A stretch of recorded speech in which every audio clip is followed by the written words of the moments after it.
बच्चों, आजकल हम भौतिक विज्ञान कक्षा 12 का पहला चैप्टर पढ़ रहे हैं और पिछले टॉपिक में हमने पढ़ा था गॉस का प्रमेय। और आज हमने जो पढ़ना है गॉस के प्रमेय के अनुप्रयोग। और इसका जो है पहला जो टॉपिक है, अनंत लंबाई के सीधे आवेशित तार के निकट विद्युत क्षेत्र की तीव्रता के लिए हमने व्यंजक प्राप्त करना है। तो देखिए इसको किस प्रकार से हमने इसको सॉल्व करना है, ध्यान से देखिए। हमारे पास कोई तार है, इस प्रकार से कोई तार है, ठीक है। इस तार की लंबाई हम मान लेते हैं L है। इस तार पर प्लस Q आवेश एक समान रूप से वितरित है।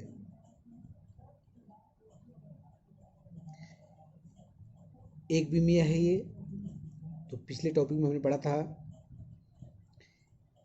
इसका रेखीय आवेश घनत्व, ठीक है। किसी तार का रेखीय आवेश घनत्व जो होता है उसे हम लैम्डा के द्वारा प्रदर्शित करते हैं और वो Q/L के बराबर होता है। लैम्डा बराबर Q/L, ठीक है। ये आपने ध्यान रखना है यहाँ पर, क्योंकि उसका हमने यहाँ पे यूज़ करना है। अब देखिए सीधे लंबे तार पर जो है प्लस Q आवेश एक समान रूप से वितरित है। इससे R दूरी पर, हमने R दूरी ले ली, R दूरी पर कोई बिंदु P है। कोई बिंदु क्या है? P। यहाँ पर कोई बिंदु P है जिस पर हमने विद्युत क्षेत्र की तीव्रता का मान ज्ञात करना है। ओके, तो क्या करते हैं यहाँ पर R त्रिज्या, R के लेते हैं, त्रिज्या लेते हैं और L लंबाई का एक बेलन का निर्माण करते हैं।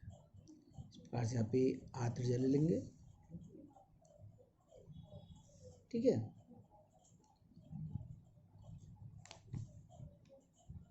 ये R त्रिज्या हो जाएगा। ये हमने इस पे बेलन का निर्माण कर देंगे। इस प्रकार से हमने एक बेलन बना देना है। सिंपल त्रिज्या है, सबसे बेलन बना देंगे हम।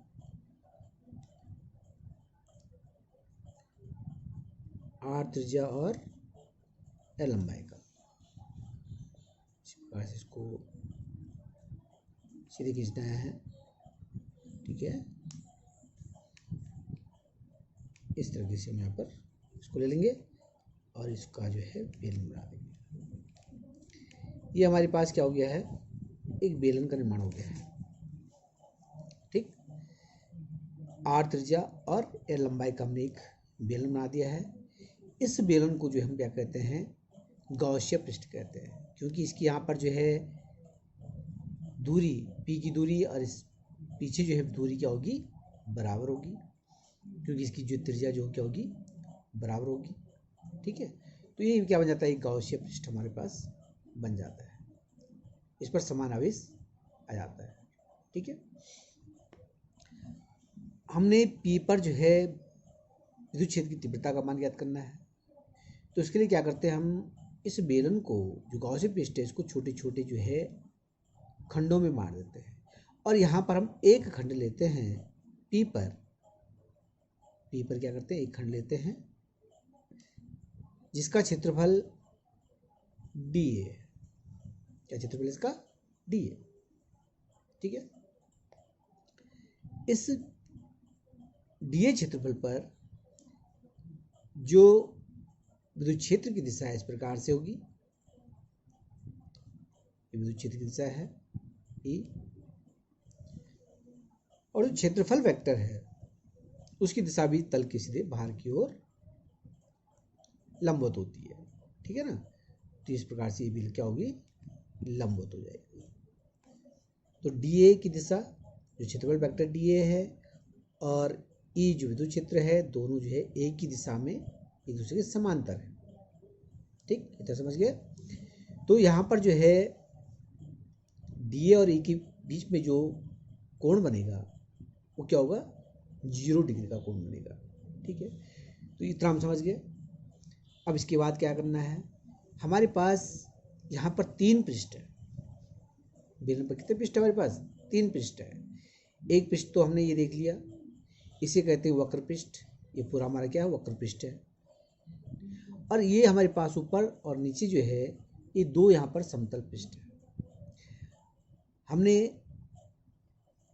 इस छोटे से पृष्ठ के से गुजरने वाला जो विद्युत फलक है उसका मान निकालेंगे। लेकिन यहाँ से भी जो विद्युत फलक गुजरेगा तो इसका मान हमने, इसको भी हमने देखना है यहाँ पर कि इस पृष्ठ से कितना जो है विद्युत फलक गुजरेगा, इसका मान भी हमको यहाँ पे ज्ञात करना है। तो इसके लिए हम क्या करते हैं, यहाँ पर भी हम एक छोटा सा पृष्ठ ले लेते हैं। इस प्रकार से एक छोटा सा पृष्ठ लेना है।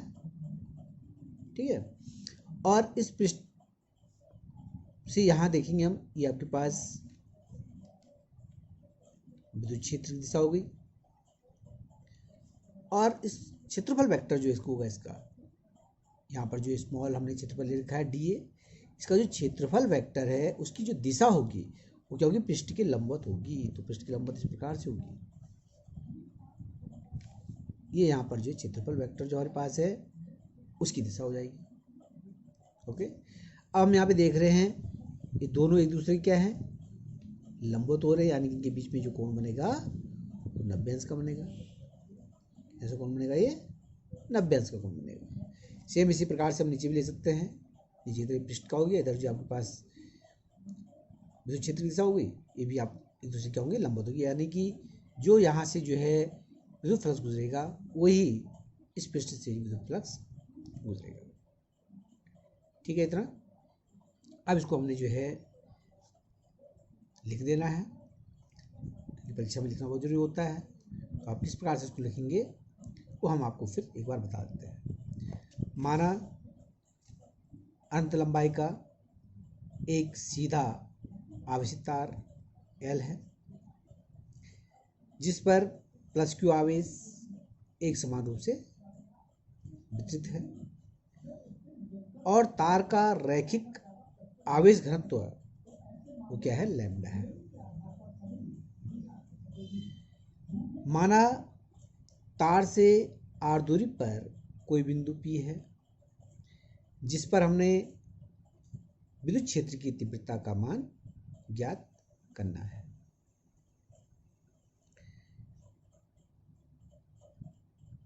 चालक तार की चारों ओर L लंबाई तथा R त्रिज्या का एक बेलनाकार पृष्ठ खींचते हैं। इस प्रकार से हमने एक बेलनाकार पृष्ठ खींचा ना, तो इसको लिखना है हमने एक बेलनाकार पृष्ठ खींचते हैं। इस पृष्ठ को गाउसीय पृष्ठ कहते हैं। ठीक है, बिंदु P पर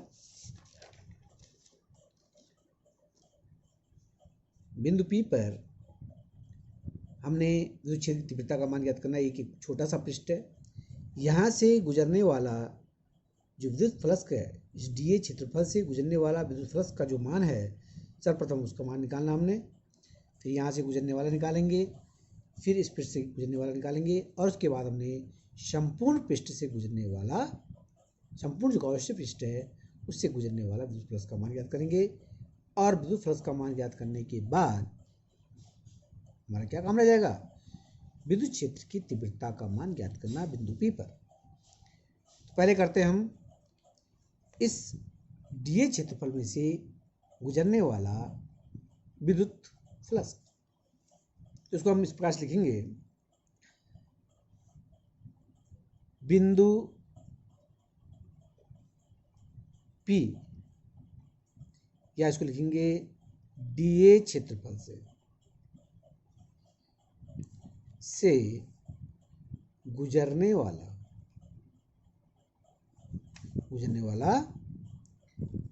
विद्युत फ्लक्स। ठीक है,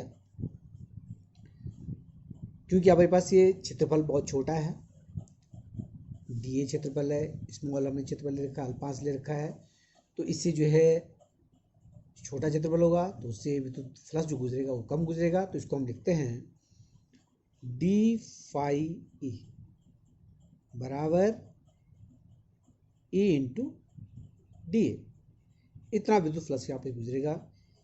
इसका हमने अदिश रूप लिख लेना है। इसका अदिश रूप हो जाएगा ई डी ए कॉस थीटा। ठीक है। अब हमने जैसे आपको बताया था कि यहाँ पर डी ए जो क्षेत्रफल वेक्टर है और ई के बीच जो कोण बनता है वो 0 डिग्री बनता है, क्योंकि एक दूसरे कैसे है, समांतर हैं, एक ही दिशा में है।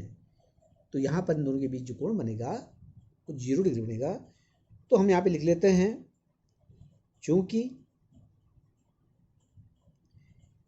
ई और डी ए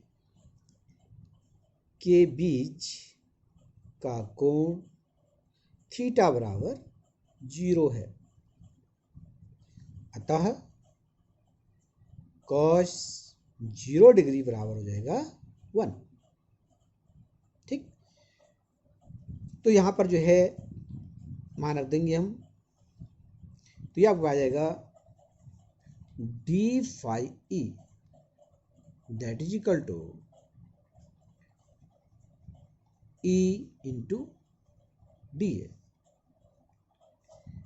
कॉस 0 डिग्री और d phi E that is equal to A into D A, क्योंकि कॉस 0 का मान कितना होता है, 1 के बराबर होता है।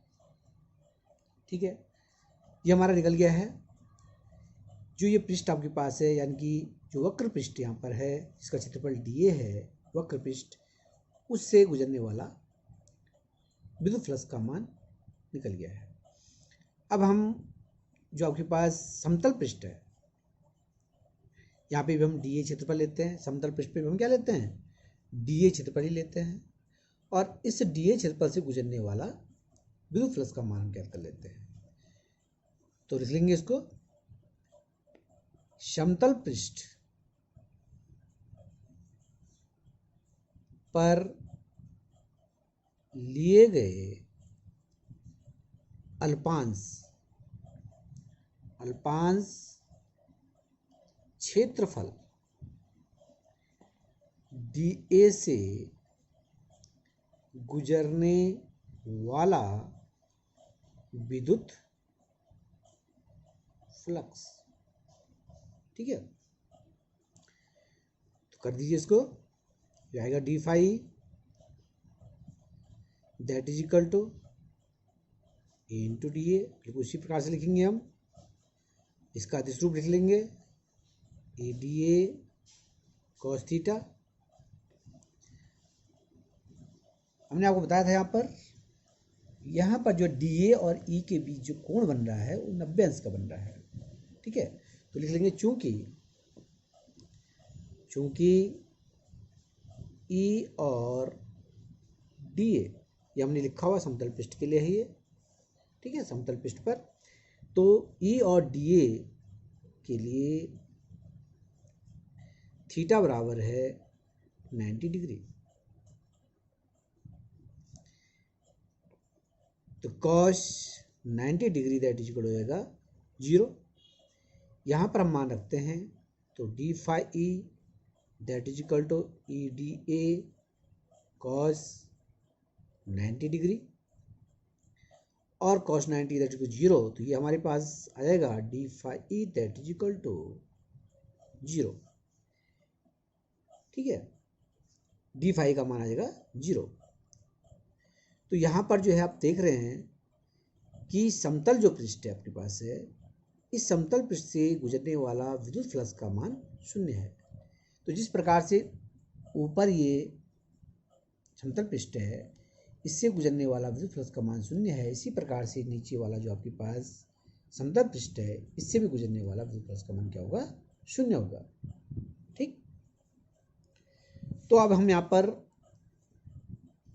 संपूर्ण पृष्ठ से गुजरने वाला विद्युत फ्लक्स का मान ज्ञात कर लेते हैं। और संपूर्ण जो पृष्ठ है उसमें से किसमें से गुजर रहा है, केवल जो वक्र पृष्ठ वाला जो क्षेत्रफल है जैसा क्या है, वक्र पृष्ठ है, केवल उसी से जो है विद्युत फ्लक्स गुजर रहा है, बाकी जो समतल पृष्ठ है उनसे जो गुजरने वाला विद्युत फ्लक्स का मान शून्य आ गया है।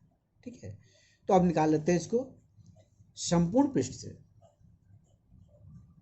संपूर्ण पृष्ठ से गुजरने वाला विद्युत फ्लक्स, ठीक है, इसको यहाँ पर समीकरण नंबर 1 मान लेते हैं। तो समीकरण नंबर 1 से हम सीधे डायरेक्ट लेते हैं इसको। अतः समीकरण 1 से हमने पूरे जो आपके पास गॉसियन पृष्ठ है उससे गुजरने वाला विद्युत फ्लक्स का मान ज्ञात करना है। और ये हमारे पास था, यहाँ पर जो निकला है D phi E that is equal to E into D A, वो एक स्मॉल पृष्ठ से, अल्पांश जो पृष्ठ था उससे गुजरने वाला विद्युत फ्लक्स का मान था। ठीक है ना। अब हम क्या करेंगे, पूरे को निकालने के लिए क्या कर देंगे, इन सब जो है जितने भी हमारे वक्र पृष्ठ पे हम छोटी छोटी भाग लेते हैं उन सबको हम जोड़ देंगे, तो हमारे जो पूरे बेलन का जो वक्र पृष्ठ है उससे जो गुजरने वाला विद्युत फ्लक्स का मान ज्ञात कर लेंगे। तो इसके लिए एक विधि होती है समाकलन विधि, जो कि एक समाकलन विधि होती है। तो हम यहाँ पर इसको क्या कर देंगे, समाकलन कर देंगे। तो अतः समीकरण 1 से समाकलन करने पर, समाकलन कर दीजिए। समाकलन डी फाई ई बराबर समाकलन ई इंटू डी ए। ई यहाँ पर क्या है, कांस्टेंट है, इसको बाहर ले लेंगे। समाकलन डी फाई का मान निकल जाएगा, इसको समाकलन करें तो फाई ई हो जाएगा, ये बराबर हो जाएगा, ई को बाहर ले लेते हैं, समाकलन हो जाएगा D into D A. Okay, अब समाकलन डी ए, ये क्या है, डी ए क्या चीज़ था, डी ए हमारे पास एक छोटे से अल्पांश का क्षेत्रफल है। इसी प्रकार से यहाँ पर जो कई अल्पांश है सबको हमने जोड़ दिया है। तो हमने पूरा जो आपके पास गोलीय पृष्ठ, जो आपके पास ये बेलनाकार पृष्ठ जो बन रखा है, इसका जो पूरे का जो क्षेत्रफल है वो ए के बराबर है। ठीक है, या हम इसको जो है पूरा क्षेत्रफल निकाल सकते हैं। तो बेलन का जो क्षेत्रफल है उसको हम डायरेक्ट भी लिख सकते हैं। ठीक है, तो इसको हम लिख सकते हैं यहाँ पर phi E that is equal to, उसको डायरेक्ट लिख लेते हैं ए इंटू डी ए, यानी कि पूरे बेलन का जो क्षेत्रफल है वो आएगा पास 2 पाई आर एल के बराबर होता है। ठीक है, संपूर्ण क्षेत्रफल, बेलन का जो क्षेत्रफल है वो क्या होता है, 2 पाई आर एल के बराबर होता है। ओके, इतना लिखने के बाद इसको हम समीकरण नंबर 2 लेते हैं।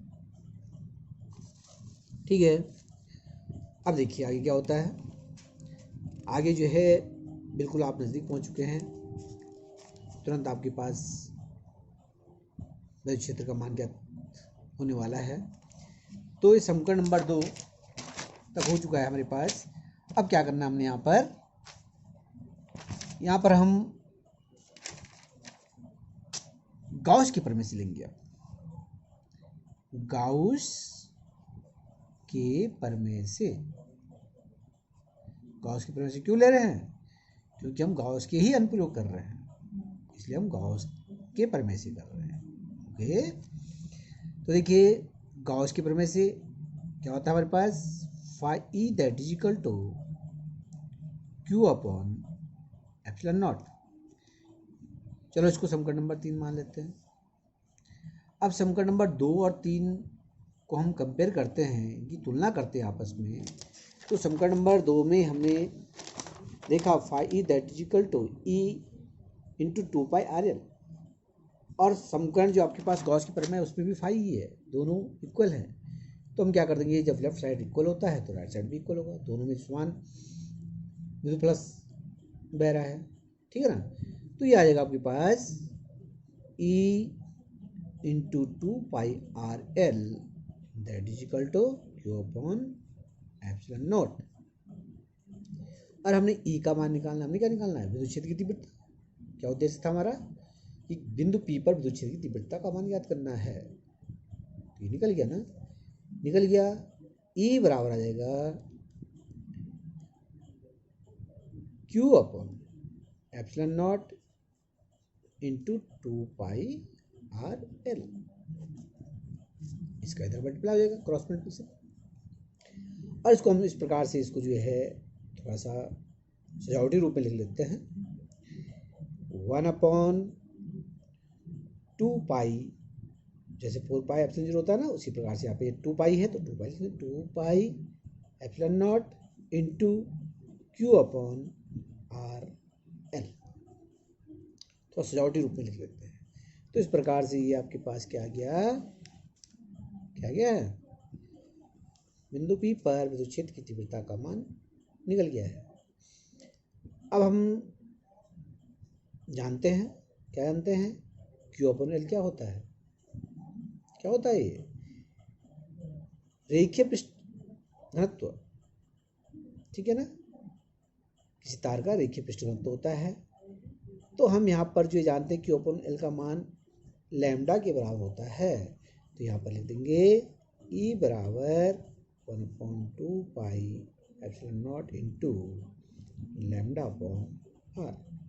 तो ये भी आपके पास उत्तर आ गया है, ठीक है। अब यदि हम इसको 4 पाई एप्सिलॉन 0 के रूप में लिखना चाहें तो क्या कर देंगे, यहाँ पर 2 से गुणा 2 से भाग कर दो, ठीक है। तो हम इस प्रकार से इसको लिख सकते हैं E बराबर 1/4 pi epsilon nought into 2 lambda upon R. तो ये आपके पास सूत्र आ गया है। तीनों सूत्र एक ही हैं, ठीक है ना। यहाँ पे हमने 2 से मल्टीप्लाई भी किया, 2 से जो है मल्टीप्लाई भी किया, 2 से डिवाइड भी किया, ओके। तो ये आपके पास आ गया है। अब यदि हम इसको वेक्टर रूप में लिखना चाहते हैं, सदिश रूप में अगर हम इसको लिखना चाहते हैं तो भी लिख सकते हैं आप सदिश रूप में। बहुत ईजी है। सदिश में आप क्या करेंगे, वेक्टर का चिन्ह लगा देंगे। ये हमारे पास क्या होता है, सदिश होती है। That is equal to 1/4 pi epsilon nought हो गया है इंटू 2 लैम्डा क्या होता है, सदिश होता है, अपॉन आर। और ये आपके पास क्या आ गया, सदिश रूप में किसी आवेशित तार के कारण P बिंदु पर विद्युत क्षेत्र की तीव्रता का सूत्र हमने प्राप्त कर लिया है। बहुत ही सरल है, बहुत ही आसान है ये, और आप आराम से समझते हुए इसको कीजिए। जो हमने लिखा नहीं है वो आपको लिखना जरूरी है, क्योंकि परीक्षा में जो है नंबर अच्छे प्राप्त होते हैं उससे। तो जो चित्र होता है उसके बारे में लिखना बहुत जरूरी होता है, ओके। तो आप उसको भी लिखना और ध्यान से इसको पढ़िए। ये सवाल जो है काफ़ी इम्पोर्टेंट सवाल होते हैं ये, ठीक है ना। तो ये परीक्षा में इसमें से काफ़ी आता है, तो आप बहुत कोशिश कीजिए और अच्छे नंबर प्राप्त कीजिए, ओके।